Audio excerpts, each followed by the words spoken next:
Hey y'all, Hannah here. Today I'm going to be sharing my top 10 tips and tricks when it comes to auditioning for theater, whether that be straight plays or musicals. Now, I've done a lot of plays in my time, so I've been around the block when it comes to auditioning. 16 if you count middle school shows. So without further ado, here are my top 10 tips for auditioning.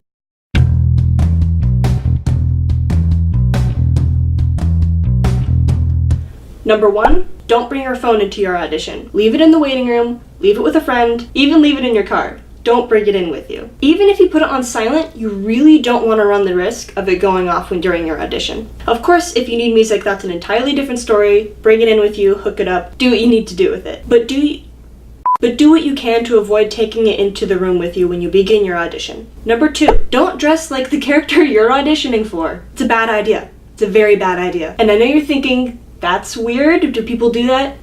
Yes, they do.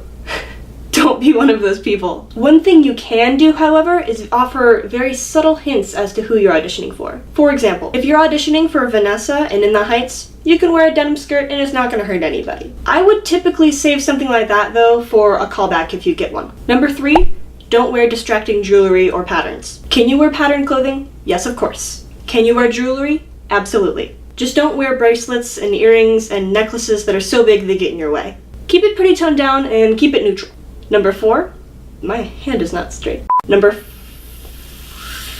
4, while going over the top with your wardrobe isn't a good idea, wear something that makes you stand out. The director I've worked with the longest really recommends.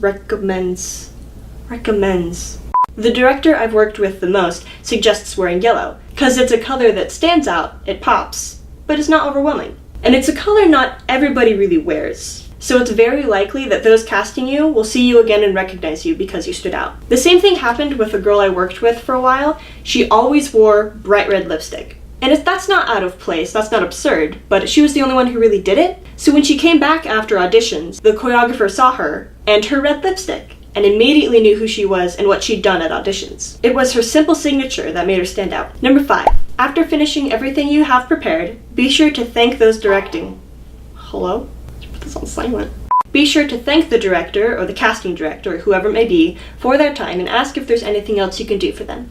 Number 6, or I guess number 5, part 2, say yes. If they ask you to do something a little weird, just say yes. It shows you're willing to work with them and willing to try new things. If they ask you to speak in a British accent, just do it, even if you have no idea how to. At least show them you're willing to try. Number 7, on the subject of accents, unless otherwise instructed, don't audition in an accent. If those casting want to hear your accent, they'll ask for one. Number 8, don't have gum in your mouth.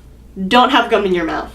Please. This feels obvious, but it still happens. Having good breath is definitely a great idea, but make sure you spit it out before you go in. Do not go in with gum in your mouth, especially if you're auditioning in an actual theater. Number 9, no props. It's just you out there. Don't bring something that will divide your attention. Number 10, pick an appropriate monologue. Typically when you get audition forms, it'll tell you what they're looking for. It will say what kind of monologue or music you need to prepare for your audition. If not, make sure you choose something that's relevant to the play. Don't walk into a Macbeth audition reciting a contemporary piece. And same vice versa. Don't go to a Newsies audition with a King Lear monologue. And the same thing goes for music. Typically musicals will ask you to sing something from the show, but if not, I would suggest doing something by the same musician if they have other shows. If not, pick something at least similar. Alright, those were my top 10 Those were my top 10 tips and tricks for auditioning for theater.